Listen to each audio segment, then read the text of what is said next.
Well, because Huh. now.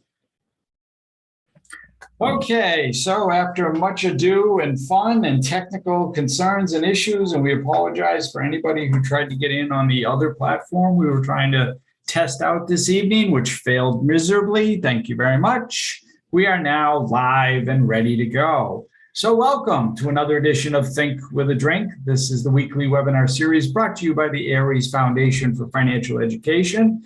And hold on, one thing that I learned that I have to do with this. See? Okay. See, now I put you in as a co-host, so now you have to pay attention because now you're going to show up in this too here in terms of going through this, just so you know. Before you could blink out on the screen, now you'll be on the screen. You say so. Yeah, be careful. All right, so this week we are doing a bull or bear, and really that's about your investment outlook, how you are as an investor, and sort of also how you're hearing some of that white noise, what we'll call the financial news that goes on, and whether or not your outlook should be altered or changed as you go forward for the rest of this year. That's the idea behind this. All right, so real quick here in this whole craziness, just know that the event is being recorded. Microphones, just keep them muted. Your cameras can be on or off. The only people who will be shown on the screen are Craig and myself. There is a chat box. We do request that if you do have any questions, use the chat box. And my co-pilot, who I'll introduce in a second, is here to keep us on pace for this evening. Speaking of your pilots for tonight, my name is Tom Alessi. I am the president of the Aries Foundation. I've been in financial services for, God bless, Craig, going on my 24th year. Wow. I am an investment advisor. That means I act as a fiduciary whenever given guidance or advice to any of my clients. I want to bring my vice president, Craig. Why don't you introduce yourself? Sure. So I'm Craig Richardson. I'm the vice president of the Aries Foundation. I've been doing this a little over 18 years, and I specialize in working with families to help them understand their financial goals and have a better relationship with their money. And Craig will be chiming in as we go along, but also if there are questions, drop them in the chat box. We certainly appreciate that. Told you that Think with a Drink is brought to you by the Aries Foundation for Financial Education. You can visit us at ariesfoundation.org. The mission behind the nonprofit is trying to help everyone have a better relationship with their money, because whether you realize it or not, you are in a relationship with money. And that relationship is just like any other personal relationship that you have, where you know there are behaviors and emotional triggers and things that cause us to act, frankly, irrationally sometimes when we're dealing with the other person, or in this case, the other thing in that relationship. All Craig, myself, the rest of the Aries team tries to do is to take some of that emotion out of the equation. So some disclosures, I'm not going to go through them, just understand we're a nonprofit. This is meant to be educational. We're just giving you the information as we understand it. Some of this involves rules and regulations. We can only go by the sandbox that we're playing in today. What happens 5-10 years down the road, we can't comment right now on. We can guess or project, but we don't know otherwise. But one of the things we do stress to everybody is that if you ever have any questions, whether they be legal, tax, or financial, that you seek out the help of a professional when trying to get those answered. All right, Craig, that was a lot of talking for me. That brings us to the fun part of this evening. Oh, cool. Cool. We call this Think with a Drink. And the reason we do that is some of these topics are not the most engaging. They're not the most fun. Some of them are a little bit daunting and overwhelming. We like to try to keep it casual and relaxed. And we can't think of a better way to do that than if we have something cold to sip on. For tonight's event, I have chosen, this is Sierra Nevada's Pale Ale. So here's a little interesting tidbit with this beer. This is the beer that launched the craft beer revolution. Okay. So back in 1980, it feels like a long time ago now, but back in 1980, they decided to brew an American pale ale, which, there wasn't really much of a market at that point, but they were going to load it with hops. And these hops were Cascade hops, which was a new variety of hop that was coming from the American West, specifically up in the Northwest. And that's what it's named after. The Cascade Mountains is what the hops were named after.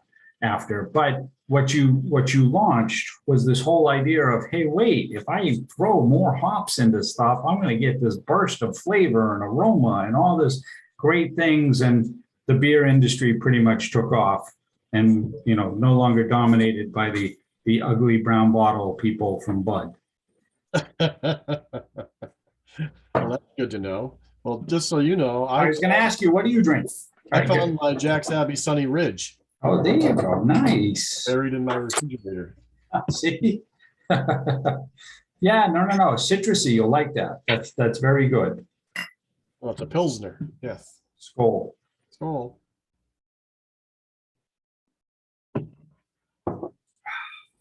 That's so good. Okay. So here's what we're talking about. Again, bull or bear, but also thinking about where you're getting your information from, or where you're hearing or seeing your details. Are you a bull? Are you a bear? And where do we go from here with the rest of, at this point, 2022? All right. So, when we're talking about bulls and bears, get to some basics, Greg, with this, right? With bull and bear, like just from the outset, right? A bull market is an up market. mm-hmm. What do bulls do? They charge. They run, right? The running of the bulls. That's the whole idea there, right? So you have this whole idea of the thought process behind a bull market is that the equities or positions are going to be increasing in value as we go forward in time. So the idea of the running of the bulls. Here's an interesting little thing with bull markets. Bull markets generally, on average, last about 5 years. Mm-hmm. So after market crashes, they will generally run a little longer. Obviously after you've come back, like think 08, 09, that's the most recent one that we had, right, where you had that, the S&P 500 from top to the bottom went down 54%. By the time we came back up, had gotten ourselves beyond we're just bouncing around trying to figure out what we're doing, and the market started to run, it was probably about 2013. Wow. When did the market crash? 2020. Right. Mm-hmm. 7 years. They run about 5 to 7 years after market crashes. Go back and look at, the 0102, Mm-hmm. right? 0102, it started to crash in 2008. Bottom was in 09. That's, again, you're talking 7 years. You start to see that history repeat itself with the bull market. Now, we crashed because of the pandemic in 2020. Mm-hmm. We bounced back immediately and started to run quickly. Right. But I think a lot of that was more over exuberance and optimism, which again is a trait, and we'll see that when we talk about bulls, than really any economic data that said this is, who's sitting in the middle of the pandemic saying things look good right now, right? That was sort of the crazy thing with that. So you're saying we only got a 2-year run out of this bull before we're starting to tank again? We're close. Yeah. Okay. Well, no, and see, here's the whole thing. That's actually not the case. So if you look at it from when we crashed in 2020, what we had been telling everybody and had been saying, ringing the bells since the end of last year about, was the aftershock, Mm-hmm. the drop that was going to come. And that drop inevitably comes sometime in that 18 to 24 month window after you've bounced back from the down, which is right where we were. Also because it came back so quickly too. It wasn't even a real crash. Yeah, but it doesn't matter. That's a V bounce, right? Right back up. It's not a U, but it's still the idea that once you get there, there's going to be an aftershock. It's going to happen. And it happens every single time. And so this is just like the aftershock. Like the bull market itself from here isn't probably going to run until like maybe sometime later next year into 2024. Okay. That's when you'll probably see things start to take off again. Just based on history. We tend to go squiggly, bounce around a little bit, hover at a similar sort of tranche, as they like to say, for a while. Then we take off. So you're thinking the market's going to be slow for the next year and a half? Oh, yeah. Again, we'll probably dip down to come back up. And then could we, dip a little bit more and then come back up a little more and do this sort of bouncy thing for a while? That's usually what happens. It goes squiggly for a couple of, that's the technical term for it, squiggly. Squiggly, yes, that's an industry term. In case you don't know what that means. So, well, if you just look on the screen, you can see between the bull and the bear, those are squiggly lines that are bouncing up and down. So then you have the bear, right? So what do bears do generally? They eat people. No, they go to sleep. They go to sleep, they hibernate, right? So a bear is generally seen as a down market, right? So This bear doesn't look like it's sleeping. no, because it's ferocious, that bear.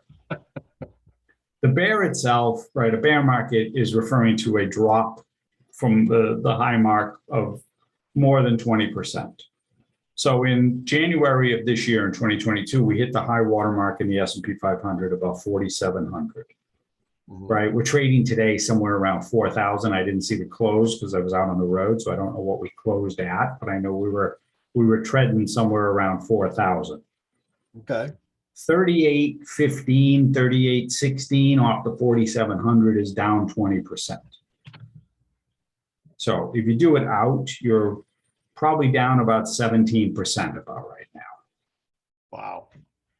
So that's where we are from the top, but that's year to date because the top was sent literally as we came out of the gate in January. And we've done nothing but go straight downhill from there. It was a good guess. It closed at $4,017.82. Like I said, it was floating around there as when I last got to look at it. Mm-hmm. But so you still have a little bit of play, as you asked, or, is this the bear? That's the question. That's sort of where everything is going. And see, one of the reasons we bring this up is, so when you understand that a bull investor or a bull market is on optimism, a bear, and for our purposes, for a bear investor, we're not talking about Mr. Doom and Gloom. We're talking about somebody who looks more towards value investing, towards, being more conservative. Mm-hmm. And so everybody has a slant or a bias of how they see things. And so what you need to be doing is when you're either listening or reading something or, paying attention to those financial entertainers, you know them, Dave and Suze and all those people, right?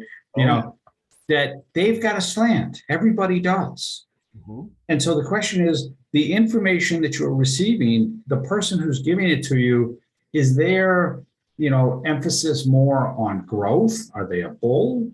Or are they more on a bear and very conservative? And that's the thing you need to be thinking about. The people in your life who are crazy with their money, who are throwing, at crypto left, right, and sideways, who are full on bull, their growth, trying. Mm-hmm. But when you're listening to economists and, investment professionals and advisors and people like that, you need to understand that everybody has that slant. Right. Everybody's got a take on it, right? It's a bias that everybody has. You have your own bias. You have to sort of see through the lens and say, I'm seeing everything in a positive light. I think we're only going to go up from here, type of thing, or it's all, what's that guy's name? Glum, right? We're all doomed. Glum and doom. Mm-hmm. We're all doomed, right? That's the other side of it. So, looking at a bull market investor, that's probably somebody who's certainly, I don't want to say overly optimistic, Craig, but certainly more enthusiastic about where they see things going. Yeah, I'm running into these people all the time, and no matter what you throw at them, they go, well, it doesn't matter what happens because the market average is 12.5% over the long run. So right. Up or down doesn't matter. I'm still going to get my 12.5% over time. Yes. Yeah. And what you have to be aware of there is that some of that you can have, a frequency bias. You can have that, well, this is what happened last year. Market went up 20% last year, right? So, everything was fine. It's all rainbows and unicorns, right? Right. You just have to be aware of that. You have to understand for yourself what that means and what you're doing with your own allocation, with your own investments, with your own portfolio. Now, the same thing is true on the other side with the bear. And again, in this case, we're not talking about the doom and gloom with a bear. We're talking about somebody who might be more conservative, or in this case, let's say too conservative, right? So this is the person who's got it all parked in cash right now, correct? Well, I know some of those right now too. Yes. They went to sleep real fast. That's the thing. So it's a fine line to try to be drawing, but you can get yourself caught with that, with saying to be overly cautious, right? It's all going to crash. I can't. Or even if the market starts to tick back up, I can't risk now. I can't go in now because what if it crashes again, type of thing. Exactly. Right. So they don't want to be a double hit. But they're getting double hit. They're getting double hit anyway. And that's sort of the conversation, again, in between the two is, all right, well, you don't want to be pushing it all in, at one time, but you don't want to be sitting on the sidelines because your money still isn't earning anything yet. Cash in a bank, CDs, money markets, any type of bank assets yet. So where's that protocol? Where's the safety net? And there really has to be that real thought to the portfolio. And we'll talk about that in a little bit about what to do and how to do that. So what you're talking about here, though, with respect to bear and bull, is more the emotional side, more than the logical side of just what it means to be a bear or bull market. Absolutely. So again, what we're trying to do is say, you have definitions of what those markets are. Yep. Now we're trying to say, this is what it is as an investor. There really isn't a definition. I mean, there's a definition of a bull investor. That, again, like I said, that's somebody who's much more optimistic. You're more to thinking that everything's going to continue to go up regardless of what your eyes or your ears are telling you or that you're seeing happening. Whereas there really isn't a bear, so to say, bear investor. That's what I'm saying. It's much more of a, not the sky is falling, but a much more conservative take, an overly skeptical conservative take on how investing and investments work. So they're both extremes when it comes to either being a bear or a bull, and neither one of them are good or bad, right? Well, correct. Neither one of them are good, actually. Any extreme is never good. Yeah, having to the extreme end is never a good thing no matter what. But you want to just sort of it's more to the point of trying to figure out for yourself, where do you fall? And that's going to be like the lesson as you go forward in time here, because if nothing else, it tells us, hey, once this thing starts running, guess what? 5 to 7 years, it's going to fall over again. Because that's what happens. The bull market doesn't run forever. There are, what is that line in The Godfather, right? The every few years when we go to the mattresses, right? We've got to take care of thinning the herd or whatever. Clean the houses, right? Yes, that's it. Something cleansing or something like that, right? We'll have to read Godfather just to get that quote right. Yes. Yes. But it's just along those lines about thinking of it, and specifically when we're thinking about where we're at, right? So we talk, Craig and I, all the time about the cycles of a market, the cycles of emotion that go along with it, and we use the roller coaster as that reference point to, the ups and the downs and the swings that occur. But where we are right now is really in a pivotal point here. It's almost, think of this as like that teeter-totter type of thing. I was trying to think of the movie. They remade, it's called The Italian Job, but they remade it. Okay. If you ever get a chance, see the original Italian Job. I won't give away, the spoiler alert, but there's a scene where the bus is basically teetering on the edge of a cliff, in terms of like, if anybody moves one way or the other, that's it. It's gonna throw the thing and it's gonna go. The original Italian Job, that's like a 60s or 70s movie, right? Correct. Right. Yeah. And in the 90s. Yeah, it was terrible. Yeah, it's terrible in the 90s. The movie, the original is much better. If you get a chance, see the original, because it's a much better film in terms of it. But anyway, TV will show black and white though. No. It's not that old. Jeez. Sorry. Yeah, it's all right. I get that from my daughter all the time. Like, oh, they had phones back then? Really? Yeah, okay. But anyway, so we're in a pivotal point here, that sort of teeter-totter relationship in terms of what's going on. A lot of, as we talked about, with when the market crashed from the pandemic in 2020, you still had a lot of investors who were over exuberant to the market. I mean, think about it. If you were somebody who came of age, when I say of age, I mean started investing in your mid 20s, and it was, 2010, you saw nothing but an up market. You didn't know anything but, up returns going on almost a dozen years. Well, that's like my daughter. She was born in the year 2000 and she's never known the Patriots not to win.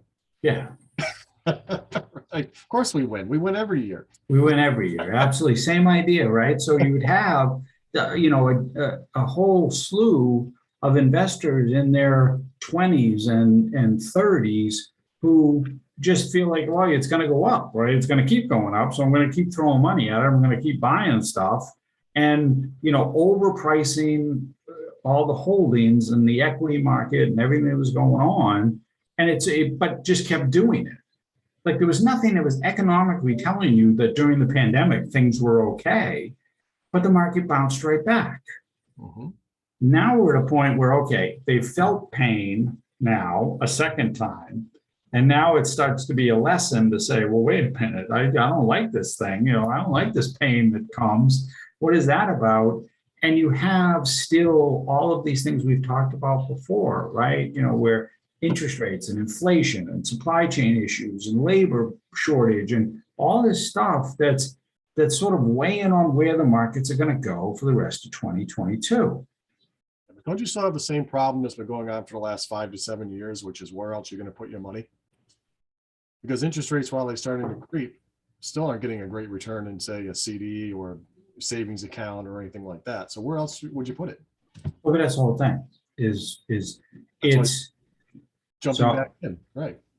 but it's more of trying to figure that level out about where you're going to put it, what it's going to be allocated for, how long you're going to hold it, right? And it doesn't do you any good. Like, hey, if I put money in, I need it in 3 months and the market goes down, I'm toast, right? So there's those factors that are involved in terms of people trying to think that, oh, I can put money in and it's going to go right up and I'm going to be able to, make 30-40% on my money in a short period of time. Well, I mean, that's unrealistic too. I mean, if you're down 50%, how much do you have to come back up to get level? Well, it's not 50%, it's 100%. 100%. Right? And if you're pulling money out while you're down, then how much does it have to come back? Yeah, right. Then the factor becomes exponential in terms of that point.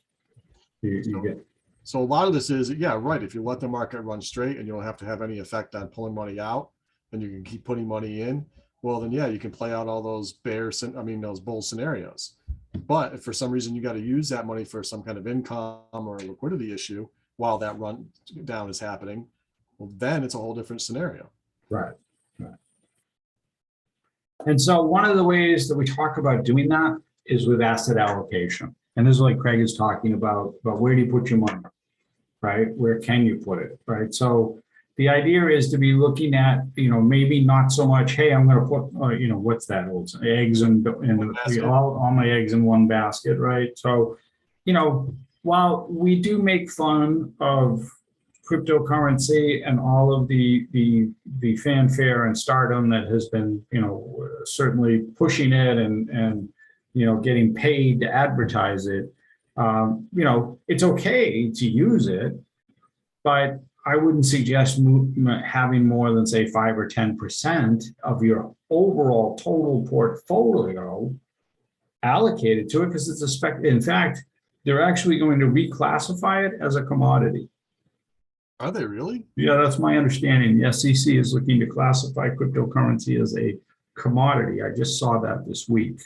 Will that change the entire pricing structure? I don't, it's, well, because it acts like it anyway, just look at gold. It sort of does the same thing, in terms of, Yeah, but you can't buy a preset commodities, you can buy ahead of time, right. right? Cryptocurrency, you can't buy a set price ahead of time. Well, no, you can buy futures on it. You can buy futures on crypto. I didn't realize Oh, that. yeah. Oh, yeah. That's what part of the problem is. That's where, like, did you not listen to when we did crypto burning? That was the whole story behind Luna, and the fact that what happened with Terra is that because of the drop, they didn't have the supply back of Bitcoin, their future price. They had to make it up. So they had to sell off their Bitcoin to try to make up the price drop that they couldn't fulfill when the contract went down. I thought it was margin issues. I'm sorry. I misunderstood. No, it's sort of both, right? You have both sides of that. It just depends on who's trying to fill it. Buyer or seller, right? Okay. Mm-hmm. But one of the things that Craig and I stress to everybody is that it's always about risk. And here's one of the biggest things for you, whether you're a bull or a bear, and we'll talk about that in the next slide, is to always understand it's about risk. How much risk are you willing to take? Not about the rate of return, right? Because that's the whole idea, Craig. It's people get caught up in like you said, how am I going to get my 12.5%, or how am I going to get this amount, without understanding there's an amount of risk or loss that you're going to put the portfolio into just by trying to achieve that. Right. I mean, there's risk on both sides of the equation too, whether you're bear or bull, right? I mean, if you're in a bull market, the risk is you could have a big loss. If you're a bear, well, the risk is you could miss a gain. Right. Opportunity cost. So you miss the upside. Yeah. So there's risk on both sides of the equation. It's just a matter of which type of risk you're willing to deal with. Right. Absolutely. And that's the idea. That's the whole mindset there, is to try to figure that out. All right. So steps you can take. So if you have a bull outlook, right, you're optimistic, you're enthusiastic, right? The conversation is invest more now. The market's down, what do we say, like 17%, right? Even if it dips another 5 or 10%, well, that's the loss you're going to take, but you're going to acquire that as it goes down. And then when the upside comes, you'll have more money. Now, if it does dip another 5 or 10%, now you're talking recession. Does that change the mental attitude of investors? Okay. So not to get on you with that, but let's not confuse terminology. Recession. Okay. So recession refers to the economics, the fact that we go 2 negative quarters of GDP, gross domestic product increase. It's a negative 2 quarters, right, to put us into a recession. We've only had one so far. Correct.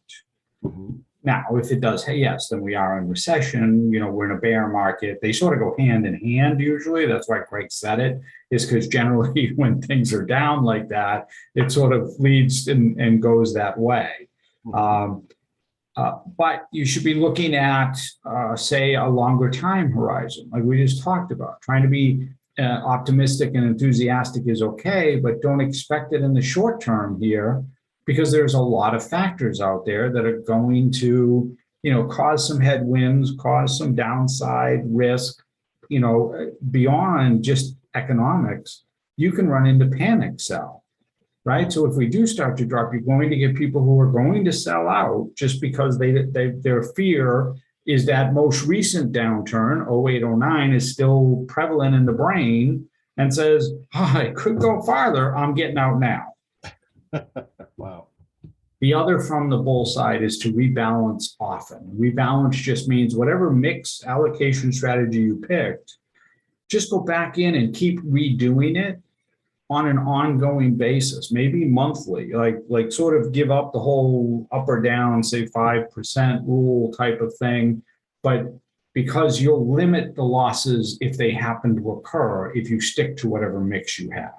It's just like you can't pick the winners, you can't always pick the losers, right? Correct. So on the bear side, a bear philosophy is more buy and hold. And again, we're talking about not the crushing downside. We're talking about more of a conservative person. So understand that time horizon thing and think of it as I'm buying this today, but I don't plan to use it for 5 years, 7 years, 10 years, whatever it is. I'm going to let it go and do what is known as a buy and hold strategy. Purchase index funds. Index funds are generally the larger of the holdings. In the case of the S&P 500, it's got 500 positions in it. Now, yes, they do all move generally in similar directions, but the likelihood that the whole thing is going to tank like cryptocurrency is less than if you're using an index, because they tend to be less volatile. Let's put it that way. In other words, the wider it is, the easier it is to keep it floating. Yeah, that whole the frozen pond theory, right? Spread out on the ice so that you don't fall through. Exactly. That's sort of that theory there. And then dollar cost average. And what dollar cost average means that even if you said today I want to get in, right, Craig? This is a strategy we use with a lot of people. We talk to them about getting back in, but not jumping all in. Like, don't jump into the ice, right? Because it's going to fall through. Let's put a little bit on and see if it holds. And then do the same thing next month and the month after and the month after. And you're getting yourself in. This is the similar conversation to somebody who's in a corporate sponsored retirement plan. Your money's going in paycheck to paycheck. So you're buying shares on the way down, you're buying shares on the way up. Over time, you're going to have a better dollar cost average cost per share by doing that than if you tried to jump in on a single day and hoped that the market only went up from here. And is that the same thing? Like I said, if people went to sleep when it hit 10% down and it started creeping down a little bit more, should those people be dollar cost averaging back in as opposed to jumping back in? Because like a bull would probably okay, the market's down as far as I think it's going to go. I'm throwing all back in. Right? I'm going back in, right? So that's depending on your own philosophy, depending on your risk tolerance, depending on your time horizon, what you're trying to do. So the easier way to get back in is sort of dipping the toe in the water, right? That's more of a more conservative type of approach versus, yes, the optimistic bull who's just going to go charging right in and it doesn't matter. Like the ice is breaking, I'm going down with it. It doesn't matter. But is it also similar though, as when you take that bear or that long, dollar cost average approach that you could potentially miss some big upswings as the market recovers? Well, you'll miss big upswings on the total portfolio. Okay. Right? You'll still have positions in, so you'll buy, but you won't buy as much as the bounce. Gotcha. You only have whatever you were in for on the bounce. And what Craig's referring to is that one of the ideas and the reasons for staying invested and not doing that whole, hey, sell me out, get out, is that when the market bounces back, generally it doesn't happen out over a whole 360 or whatever number of trading days, 274 trading days in a year. It's over a short period of time. It's usually only a couple of days where the big market bounces happen. They average out over the whole year because we just look at it from that point. But generally there's, like 10 days throughout the year where the market actually spiked and went way up on a single day. If you miss that day, your whole year's rate of return gets knocked down to a point where, it becomes detrimental, as Craig is referring to, is that can take away from the whole idea of being in the market in the first place. So I'm just thinking, if that's the case, depending on your risk tolerance, if you are a bear and you haven't jumped out already, maybe just hold on tight, even if you don't feel that you should be throwing more money into it. Hold on tight. You mean stay out of the market? No, I'm saying if you haven't moved to a cash position already. Oh yeah, no. Yeah, the pain point's already passed. Just keep flying. Yeah, that's it. Like you said, let's keep the window closed. We don't want to open the window because we don't want to go out on the ledge yet. But the whole idea there is you're probably past like the pain point was probably about 14 or 15%. Like I said, we're past that point. Right. So I guess, can we go down further? Yeah, that can always happen. Who knows, what comes next. But if you were going to move out, it would have been in the, less than 10%, less than 12% time frame. Mm-hmm. Because now at this point, all you're doing is selling out and taking the loss. And we don't know where things are going to go from here. Though every indication is still that the Fed is not going to do this we're not going to come safely into the airport and land, nicely. We're going to be skidding along here, I think, as the Fed tries to land this thing. So you don't think they're going to roll rates back again? You think they're going to keep going? Well, they have to right now. That's the whole thing. And it just, you've seen it, right? The cost of a gallon of gas just went over $5 a gallon, not nationwide. That's why I took the floorboards out of my car. I just pedal it now. There you go. Barney Rubble it. Yeah, yabba do. Speaking of roads, Craig and I, that's what we try to help everybody with here at the Aries Foundation, try to help you have a clear vision of the road ahead, because you never know where the twists and turns are going to come. You don't know, what the outlook is going to be for the rest of the year. And all we try to do is sort of say, hey, how can we help you sort of put that together? And the way we do it is with a roadmap to financial awesomeness. That's a visual that shows you, hey, this is where everything is. This is what you've got. You tell us like where you're trying to get to, and then we'll sort of help you sort of guide through that. You can drop yes into the chat box. We do this as a complimentary service. It's part of the foundation, what we're trying to give back with Aries, and just trying to help everybody sort of understand and get a handle where they are in the universe. This is Craig and I in our more formal attire. That's us, when we're out and about and doing fun things. Those are custom jerseys. They don't say Brady on the back, even though he's in Tampa now. I saw some good news out of the Patriots training camp, but of course the Celtics has been just sort of clouding everything at this point. So we keep the Think with a Drink theme going by what's on tap.